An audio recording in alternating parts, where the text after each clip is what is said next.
नमस्कार। आज ज्येष्ठ कृष्ण चतुर्दशी शके 1936 सादर करत आहोत ठाणे वार्ता। ठळक घडामोडी। मेट्रो प्रकल्पासाठी लवकरच भूसंपादनाची प्रक्रिया सुरू केली जाणार। पार्टीत अश्लील चाळे करणाऱ्या 30 जणांना अटक आणि ठाणे मराठी ग्रंथसंग्रहालयाच्या ग्रंथयान उपक्रमाचा शुभारंभ। या आणि इतर घडामोडी विस्तृतपणे पण काही क्षणातच। ठाणे वार्ता पहा श्रीस्थानक वाहिनीवर। आता सकाळी 9:15 पासून रात्री 9:15 पर्यंत ठाणे वार्ता, ठाण्यातील पहिलं दृकश्राव्य माध्यम। श्रीस्थानक वाहिनी ठाण्याची स्वतःची वाहिनी। ठाण्यातील घडामोडी, कार्यक्रम, वादविवाद, अगदी गाणी, नाटक याचा आनंद घर बसल्या पहा श्रीस्थानक वाहिनी। आपल्या ठाण्याचं हक्काचं व्यासपीठ श्रीस्थानक वाहिनी। ठाणे वार्ता आता संकेतस्थळावर देखील ठाणेवार्ता.com वर क्लिक करा आणि ठाण्याच्या घडामोडी जाणून घ्या। ठाण्यातील पहिलं ऑनलाईन माध्यम ठाणेवार्ता.com। नमस्कार मंडळी, दर रविवारी पाहायला विसरू नका। नमस्कार मंडळी, आपल्या प्रश्नांचं थेट उत्तर। ठाणे वार्ता पहा श्रीस्थानक वाहिनीवर। आता सकाळी 9:15 पासून रात्री 9:15 पर्यंत ठाणे वार्ता, ठाण्यातील पहिलं दृकश्राव्य माध्यम। व्यक्तिमत्व दुभंगल्यामुळे युवकांच्या अंमली पदार्थांच्या आहारी जाण्यात वाढ झाली आहे, असं प्रतिपादन ठाण्याचे सहपोलीस आयुक्त व्ही लक्ष्मीनारायण यांनी केलं। ठाणे पोलीस आयुक्तालयातर्फे आयोजित अंमली पदार्थ विरोधी दिन कार्यक्रमात बोलताना त्यांनी हे प्रतिपादन केलं। भारतातील युवकांचं प्रमाण लवकरच 60% जाणार आहे, त्यामुळे युवकांना अंमली पदार्थांच्या आकर्षणापासून दूर ठेवण्याची गरज असल्याचं त्यांनी सांगितलं। प्रत्येकाला आपली ओळख निर्माण करायची आहे।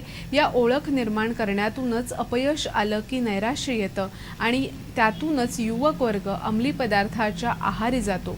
युवकांना अंमली पदार्थांच्या आहारी जाण्यापासून रोखण्यासाठी योग्य तऱ्हेनं हाताळण्याची गरज असून विद्यार्थ्यांनी स्वतःला सर्व प्रकारच्या तणावापासून दूर ठेवण्याची आवश्यकता व्ही लक्ष्मीनारायण यांनी यावेळी व्यक्त केली।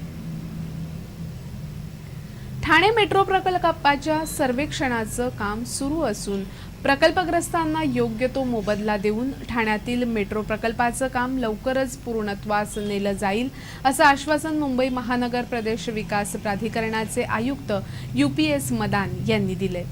ठाणे मेट्रो प्रकल्पातील अडीअडचणी सोडवण्यासाठी एका बैठकीचं आयोजन करण्यात आलं होतं।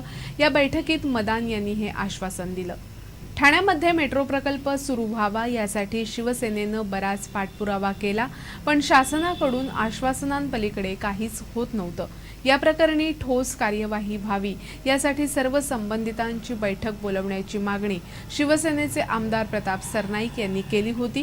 काल ही बैठक झाली। या बैठकीत महापालिका आयुक्तांनी प्रस्तावित मेट्रो कारशेड प्रकल्पाच्या पाहणीचा अहवाल सादर केला।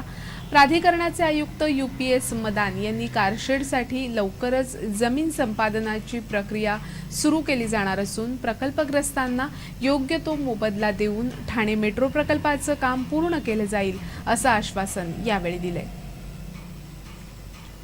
विधान परिषदेचे उपसभापती वसंत डावखरे आणि आमदार निरंजन डावखरे यांच्या मूलभूत सोयी सुविधांतर्गत विशेष अनुदानातून हाती घेण्यात आलेल्या विविध विकास कामांचा शुभारंभ पालकमंत्री गणेश नाईक यांच्या हस्ते झाला। वसंत डावखरे यांच्या निधीतून 2,03,00,000 रुपयांचा निधी महापालिकेच्या वाडी या रुग्णालयाच्या नूतनीकरणासाठी आणि वैद्यकीय उपकरणं खरेदी करण्यासाठी दिला जाणार आहे। वाडी या रुग्णालयाच्या नूतनीकरणांतर्गत इमारतीचं मजबूतीकरण, खुल्या वॉर्डचं नूतनीकरण, संपूर्ण इमारतीचंच वॉटरप्रूफिंग, प्रसाधनगृहांचं नूतनीकरण करण्याच्या कामाचा शुभारंभ करण्यात आला। याचबरोबर या रुग्णालयात 2.25 कोटीचे सर्वाकल कॅन्सर निदान यंत्र उपलब्ध करून दिलं जाणार आहे। त्याचबरोबर डायलिसिस आणि पॅथॉलॉजिकल साहित्यही दिलं जाणार आहे। आमदार निरंजन डावखरे यांच्या स्वतःच्या निधीतून प्रवाशांसाठी बस थांबा, ब्रह्मांड येथील खेळाच्या मैदानाची दुरुस्ती तसंच अन्य सुविधा, ऋतू टॉवर जवळील महापालिकेच्या जागेवर ज्येष्ठ नागरिकांसाठी नाना नानी पार्क आणि मुक्त वाचनालय बांधलं जाणार असून यासाठी 87 लाखांचा निधी खर्च होणार असून या कामाचाही आज शुभारंभ करण्यात आला।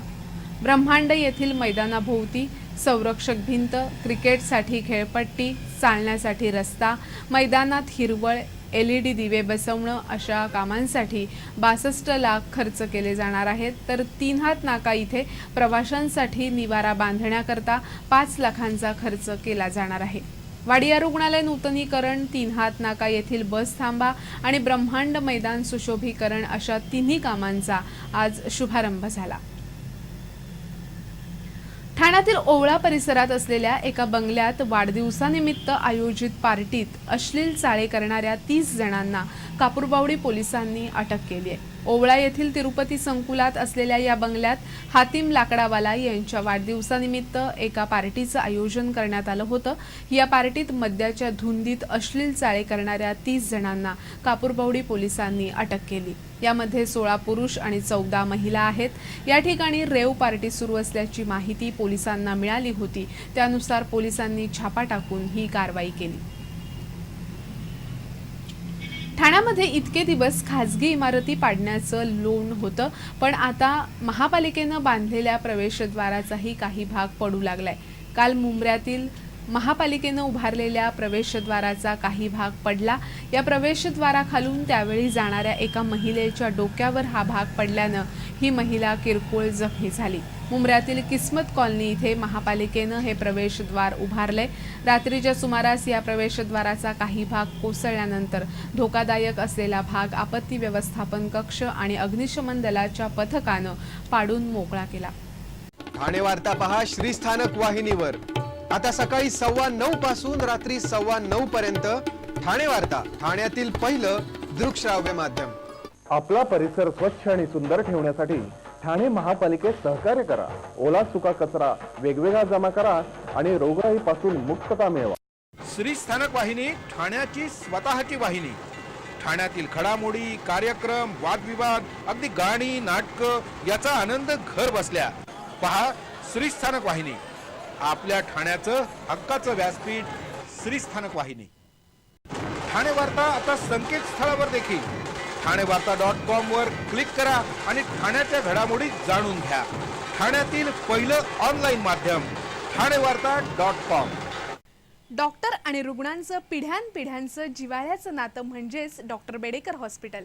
आता अत्याधुनिक सोयी सुविधा आणि तंत्रज्ञानयुक्त वंध्यत्व निवारण केंद्रात IVF आणि टेस्ट ट्यूब बेबीचीही सुविधा। डॉक्टर बेडेकर हॉस्पिटल, महर्षी कर्वेपथ, ठाणे। 65 वर्षांची निरंतर सेवा। ठाणे वार्ता पहा श्रीस्थानक वाहिनीवर।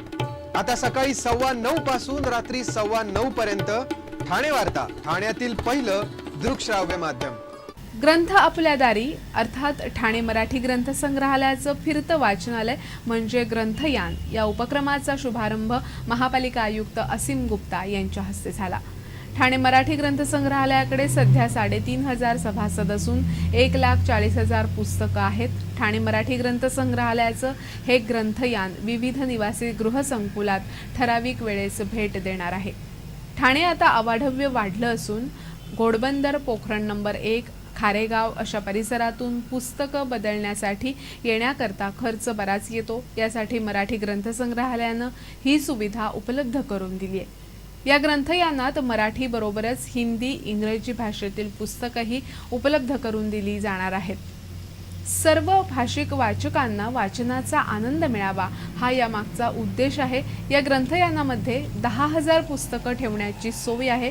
ग्रंथयानाच्या तिन्ही बाजूला पुस्तकांसाठी कप्पे करण्यात आले असून एका वेळी 4 ते 5 वाचक पुस्तकं बघू शकतात। या ग्रंथयानामधील पुस्तकांची नोंद संगणकावर असून वाचकाला संगणकावरही ही माहिती घेता येणार आहे।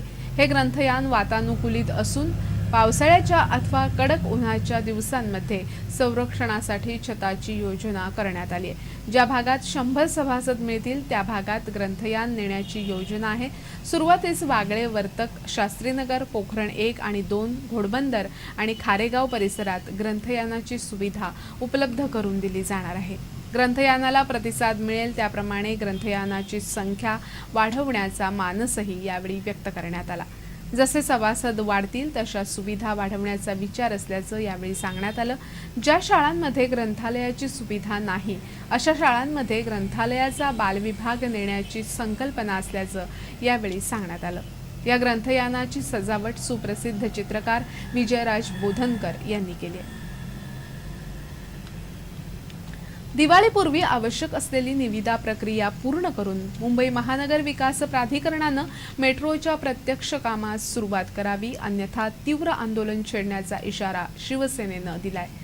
आमदार एकनाथ शिंदे यांच्या नेतृत्वाखालील एका शिष्टमंडळानं मुंबई महानगर विकास प्राधिकरणाचे आयुक्त UPS मदान यांची भेट घेतली आणि त्यांना एक निवेदन दिलं. या निवेदनात हा इशारा देण्यात आलाय.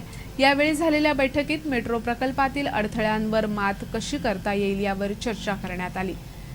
मेट्रो रेल्वेचा आराखडा आणि प्रस्ताव तयार असून केवळ कारशेडच्या जागा ताब्यात येत नसल्यामुळे अडथळा निर्माण झाल्याचं मदान यांनी सांगितलं. महापालिकेनं मेट्रोसाठी आरक्षित केलेल्या 40 हेक्टर जागेवर शेतकरी योग्य मोबदला मिळत नसल्यानं प्राधिकरणाला सर्वेक्षण करू देत नाही असंही मदान यांनी स्पष्ट केलं. त्यावर पालिका आयुक्तांनी जागा मालकास एकास एक चटई क्षेत्र देण्याची तयारी दर्शवली, तर सिडको अथवा वर्सोवा प्रकल्पाच्या धर्तीवर प्राधिकरणानं इथल्या विकास योजनांसाठी अतिरिक्त चटई क्षेत्र देत त्यातून स्थानिकांना मोबदला देण्याचा विचार करावा असा प्रस्ताव शिवसेना नेत्यांनी मांडला. योग्य मोबदला मिळत असेल तर सर्वेक्षण आणि भूसंपादनासाठी सहकार्य करण्यास तयार असल्याचं या बैठकीला उपस्थित असलेल्या शेतकऱ्यांच्या प्रतिनिधींनी सांगितलं. या सर्वेक्षणासाठी प्राधिकरणाला आवश्यक ते सहकार्य करण्याचं आश्वासन यावेळी एकनाथ शिंदे यांनी दिलं.